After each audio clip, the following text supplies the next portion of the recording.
Let's go. Yo, I'm like an addict, do I gotta have it. I ain't even playing, got a really bad habit. If it moves, gotta grab it, fuse like a magnet. Lose, won't have it till I'm doomed in a casket. I ain't playing, got a weird mind. If you work 8 hours, I'ma work 9. If the shit tastes sour, you should taste mine. I'ma stay in power for a long time. Get up, nah, I ain't a quitter. Toss me the ball, I'm a really big hitter. Big picture. Halo guys, selamat datang kembali di channel Baku Hantam kita. Pada video pembahasan kali ini, kita akan melanjutkan spoiler Mushoku Tensei. Oke, tidak usah berlama-lama, kita langsung saja masuk kepada video pembahasannya. Pada sini yang pertama kelanjutan dari video sebelumnya.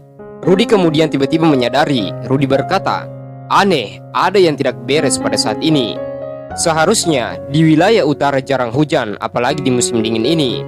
Dan yang paling parahnya, awannya bergerak terlalu cepat. Apakah itu karena sihir? Ada sesuatu yang aneh sedang terjadi di sini. Apakah para bangsawan yang telah menantang Tuan Putri Ariel sedang menghalangi kami? Dan apakah Fit Senpai juga menyadari keanehan ini? Dalam hati Rudy melanjutkan, tidak. Fit Senpai juga bertingkah aneh ketika dia meminta tolong kepadaku. Apa yang sebenarnya terjadi? Kemudian, Rudy berkata kepada Fit, Senpai, kita sudah sampai di dalam goa. Ini adalah goanya. Rencana Silpi mencapai puncaknya, waktunya masuk ke dalam goa. Rudy kemudian berkata, kita berlindung dulu di sini. Fit kemudian berkata, iya, sudah waktunya untuk memikirkan langkah selanjutnya. Kami harus mengeringkan pakaian kami yang basah, kata Rudy. Aku akan membuat api unggung. Karena Rudy ingin mengeringkan bajunya yang telah basah, Rudy kemudian langsung membuka bajunya. Pada saat itu, wajah Fit sangat memerah melihat keadaan Rudy yang tidak memakai baju. Rudy kemudian menghalangi hujan itu dengan sihir bebatuannya. Rudy kemudian juga menyalakan beberapa api agar mereka bisa hangat di dekatnya. Rudy kemudian berkata, dinginnya hari ini. Pada saat itu, Fit Senpai tidak melepaskan bajunya seperti apa yang dilakukan oleh Rudy. Rudy berkata, mungkin sebaiknya Senpai juga membuka baju agar baju Senpai bisa kering. Tapi pada saat itu, Fit tidak melakukan gerakan apapun. Rudy berkata dalam hatinya, jadi Senpai tidak mau melepaskan pakaiannya karena ada aku di sini. Rudy kemudian memanggil nama Fit. Fit sangat terkejut sembari berkata, ya. Rudy melanjutkan, aku kenal seorang gadis dan dia mengatakan kalau elf tidak suka menunjukkan kulitnya kepada orang lain. Kalau begitu, aku akan menutup mataku dan menghadap ke sana. Lalu kau bisa menggunakan sihir untuk mengeringkan bajumu, Senpai. Dalam hati Rudy berkata, hehe, aku memang pria sejati. Tidak ada aturan seperti itu, tapi cocok digunakan di saat seperti ini. Setidaknya, aku masih bisa menikmati suara ketika dia melepaskan pakaiannya. Rudy sangat terkejut melihat tingkah Fit. Rudy berkata, kenapa kau? Ini bukan waktu yang tepat untuk sakit. Setidaknya, ganti pakaianmu. Kemudian dalam hati Rudy berkata, kenapa? Apa yang ada di pikirannya? Kalau begitu, aku akan membuatkanmu ruang agar kau bisa mengganti pakaianmu. Kemudian Fit berkata, tunggu. Dalam hati Rudy berkata, sepertinya Senpai ingin mengatakan sesuatu. Apakah yang ingin dia katakan? Rudy kemudian berkata, kalau seperti ini kau akan sakit. Tidak bagus jika seperti ini terus. Orang akan mati ketika suhu tubuhnya terlalu rendah. Fit kemudian berkata, iya, aku akan mati, tidak apa-apa. Rudy berkata dalam hatinya, lalu kenapa kau tidak melepaskan pakaianmu? Benar, dia tidak mau telanjang di depanku. Fit kemudian sembari gugup berkata, aku tidak bisa melepaskan pakaianku. Jadi tolong bantu aku. Rudy sangat terkejut mendengarkan perkataan Fit Senpai. Dia berbicara apa? Tidak. Ketika kau kedinginan, tanganmu akan mati rasa. Jadi sangat sulit untuk melepaskan pakaianmu sendiri. Kalau kau tidak bisa melakukannya, aku akan membantumu. Rudy berkata dalam hatinya, sialan, aku bicara apa ini? Rudy kemudian mulai membantu Fit agar Fit bisa melepaskan bajunya. Pada saat Rudy memegang kanci baju di bagian atas, Rudy kemudian mengingat masa lalunya. Sedikit demi sedikit kancinya dilepas. Pada saat itu, Rudy kembali mengingat kenangannya waktu bersama Silpi. Sedikit demi sedikit bajunya telah dilepas. Pakaian dalamnya juga mulai dilepas. Pada saat itu, Fit Senpai juga menyuruh Rudy agar Rudy membuka kaos tangannya. Rudy kemudian sepertinya mulai mengingat sesuatu. Fit kemudian berkata, "Rudy, masih ada yang belum dilepas." Rudy kemudian melepaskan kacamata Fit Senpai. Rudy kemudian mulai menyadari, kenapa aku baru menyadarinya. Rudy berkata, "Apakah nama aslimu adalah Silpi?" Silpi kemudian berkata, "Ya, benar, nama aku adalah Silpi. Silpi dari desa Buena." Pada saat itu, Silpi langsung saja memeluk Rudy. "Akhirnya aku mengatakannya," kata Silpi. Aku sudah lama menunggumu. Aku terus berjuang di desa Buena." Rudy kemudian berkata dalam hatinya, "Ya, Silpi yang kukenal memang cengeng seperti ini. Tapi Fit Senpai adalah orang yang bisa kupercaya, bermartabat dan juga sangat pintar. Dia adalah orang yang hebat. Dia bahkan dipilih untuk menjadi pelindung Tuan Putri Ariel." Rudy juga mengingat perkataan ayahnya yaitu Paul, "Ketika kau pergi mengajar, Silpi terus berjuang dengan sangat keras. Kau sudah berusaha dengan baik," kata dalam hati Rudy. Kemudian Silpi berkata, "Aku selalu mencintaimu, Rudy. Aku mencintaimu dan aku sangat mencintaimu. Jangan pernah tinggalkan aku sendiri lagi. Teruslah bersamaku untuk selamanya." Dalam hati Rudy berkata, "Dia mencintaiku, Fit Senpai yang aku idolakan. Dan Silpi yang telah tumbuh menjadi gadis cantik ini mencintaiku." Rudy kemudian mengingat wajah Eris. "Mencintaimu? Apakah aku pernah mengatakan kepada Eris kalau aku mencintainya?" Dia memang mengatakan kepadaku untuk menjadi bagian dari keluarganya. Dan aku juga tidak membencinya. Tapi sepertinya aku belum pernah menyatakan cintaku kepadanya. Mungkin dia pergi karena aku tidak mengatakannya." Setelah mengingat itu, Rudy langsung saja mengatakan bahwa dia mencintai Silpi karena dia tidak ingin kehilangannya lagi. Sembari mencium keninnya, Rudy kemudian berkata, "Akhirnya aku menyadari siapa sebenarnya Fit." Pada saat itu mereka saling menyatakan perasaannya dan mereka saling mencintai satu sama lain. Beberapa adegan di sini yang selanjutnya tidak bisa admin ceritakan. Tapi apakah pada akhirnya dia akan bersatu dengan Silpi?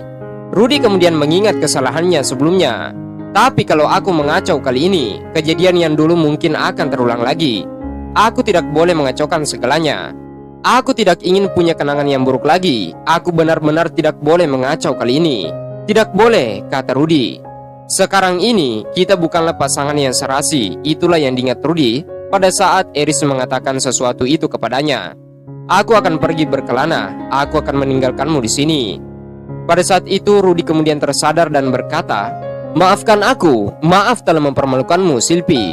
Silpi kemudian berkata, "Itu tidak benar, ini karena tubuhku yang kurang seksi." Silpi juga berkata, "Jangan memakai bahasa yang formal.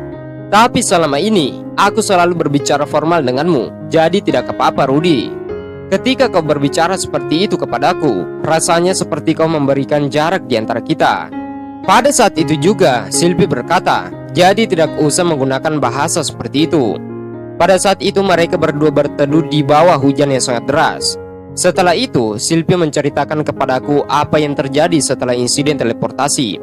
Dia bilang kepadaku, kenapa dia menjadi pengawal Tuan Putri Ariel, alasan kenapa rambutnya juga berwarna putih, dan kenapa dia menyembunyikan identitas aslinya. Dan sedikit demi sedikit, Silpi menceritakan semuanya kepadaku. Silpi juga berkata, "Dan ketika aku mencoba untuk mencari keberadaanmu, Zenith mengajariku sihir penyembuhan, dan Lilia juga mengajariku etiket." Pada saat itu Silpi melanjutkan, "Oh iya, untuk hadiah ulang tahun ke-10mu, aku bahkan membuatkanmu liontin." Rudy juga berkata, "Benar, Lilia San yang menyimpannya untukku." Itu artinya Rudy kemudian menunjukkan beberapa kalung di tangan kanannya. "Kau yang membuat ini ya?" Silpi kemudian berkata, "Ah, kau memilikinya, Rudy." Rudy berkata, "Lilia San yang memberikannya kepadaku, tapi dia tidak mengatakan apa-apa tentangmu." Silpi berkata, "Dia pasti mengira aku sudah mati dan menutup mulutnya." Rudy berkata, "Jadi begitu ya, Lilia mengasihaniku. Aku melihat Elinalis juga punya liontin yang sama. Tapi aku tidak tahu kalau itu adalah tradisi suku telinga panjang. Aku tidak lagi menggunakannya karena aku takut orang lain akan menertawaiku karena kami punya liontin yang sama." Silpi melanjutkan ceritanya, "Jadi ketika insiden teleportasi terjadi, rambutku kemudian berubah menjadi warna putih karena kehabisan mana. Dan setelah itu Putri Ariel yang menjagaku." Ketika Putri Ariel kalah dalam perebutan tahta, kami menjadi suaka di Akademi Sihir Ranwa, tempat di mana kau berada, Rudy. Meskipun itu pasti akan terjadi, ketika aku mendengarmu mengatakan senang berkenalan denganmu, kau juga menyebutkan namamu, aku benar-benar terkejut. Rudy berkata, maaf, tapi kalau kau mengatakannya sejak awal, aku pasti. Sylvie memotongnya, memang benar, tapi aku takut kau sudah melupakanku. Rudy berkata, tidak, akulah yang seharusnya meminta maaf kepadamu karena tidak bisa menyadari kalau itu adalah kau. Dalam hati Rudy berkata, jadi Sylvie mengira aku sudah melupakan dirinya. Terlebih lagi, aku punya hubungan dengan keluarga Boreas, di mana keluarga Boreas adalah keluarga bangsawan yang bersumpah setia kepada musuh Putri Ariel, yaitu kakaknya. Ada kemungkinan kalau aku akan menjadi musuh bagi Tuan Putri Ariel. Tidak mengatakan apa-apa adalah langkah yang terbaik. Sylvie melanjutkan, ada bagian dari diriku yang mengatakan kalau kau tidak perlu tahu identitasku. Tapi ketika aku melihat ada banyak perempuan di sekelilingmu, aku harus melakukan sesuatu. Pada saat itu, mereka berdua saling meminta maaf satu sama lain. Dan bahkan penyakit Rudy sudah mempunyai kemajuan untuk kesembuhan. Rudy berkata, terima kasih Sylvie. Sylvie berkata, untuk apa? Rudy berkata, untuk semuanya. Sepertinya hujannya pada saat itu sudah mulai reda. Akhirnya mereka berdua kembali. Untuk sekarang ini sudah cukup. Aku bisa memikirkan hal itu. Pada saat itu, Sylvie kemudian mulai menemui Tuan Putri Ariel dan juga Luke.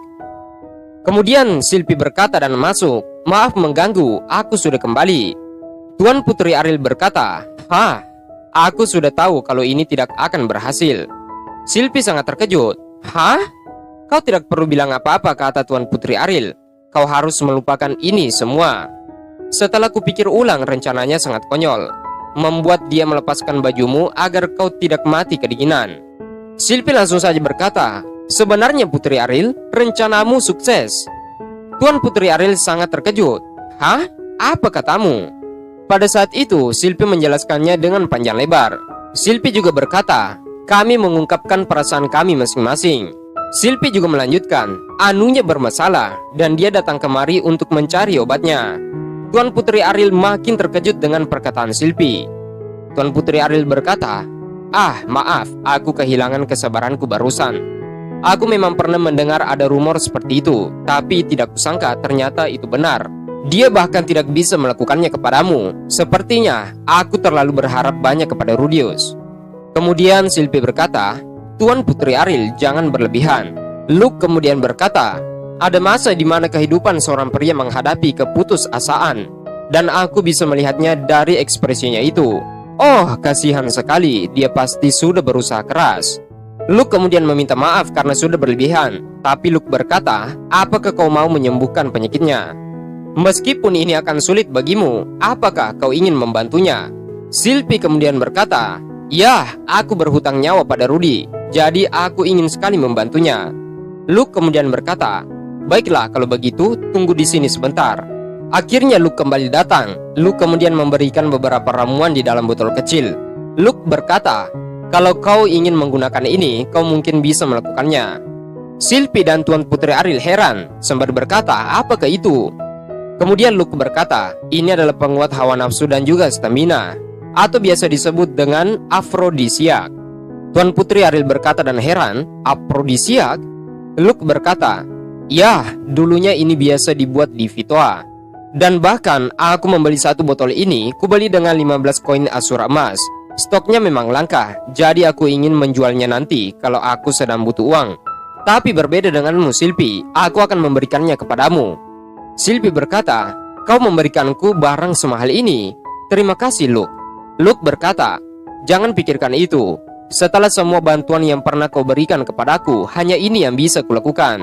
Tidak sampai di situ, Tuan Putri Ariel tidak ingin kalah, dan ini adalah dariku. Sepertinya Tuan Putri Ariel memberikan sesuatu kepada Sylvie. Saat ini hanya ini yang bisa kulakukan untukmu. Gunakan ini untuk membeli wine terbanyak. Sepertinya Tuan Putri Ariel memberikan uang atau koin emas kepada Sylvie. Pada saat itu Luke dan juga Tuan Putri Ariel mengucapkan kepada Sylvie, semoga kau berhasil. Di sini yang terakhir, Sylvie langsung saja berjalan dan menuju membeli minuman yang sangat memabukkan. Sylvie kemudian berkunjung ke rumah Rudy. Pada saat itu, Sylvie berkata, "Aku datang untuk menghabiskan malam ini bersamamu." Itu adalah scene yang terakhir dan kita cukupkan video pembahasannya sampai di sini. Kita akan lanjutkan di next video. Terima kasih buat kalian semua yang sudah menonton video pembahasan ini sampai habis. Jika ada salah kata, admin mohon maaf. See you next time, see you next video. Bye bye.